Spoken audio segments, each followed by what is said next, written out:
तेरे चलतु quantum mechanics केतेक संभावना व सुविधा लाभ पर ध्यान देवा। साइबर सुरक्षा वर्तमान जुगे जो साइबर क्राइम गुड़िक होपरिक जड़े हैकर आम पाख किसी लिंक पठाइले आम से क्लिक करदेबू बेले आम सब डाटा पाख पड़ो डाटा सब लीक हो जाए। वर्तमान जुगर आम साइबर सिक्योरिटी बहुत उन्नत धरणर हो पारिना टे दुर्बल अच्छी जो थे कि आम क्वांटम टेक्नोलॉजी व्यवहार करके साइबर सिक्योरिटी के अधिक दक्षताशील कर शक्तिशाली कर जहाँफल कि आमर डाटा सब लीक होबार बंचब। चिकित्सा क्षेत्र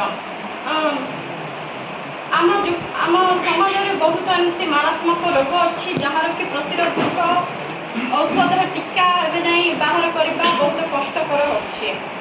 पूर्वर कैंसर रोगर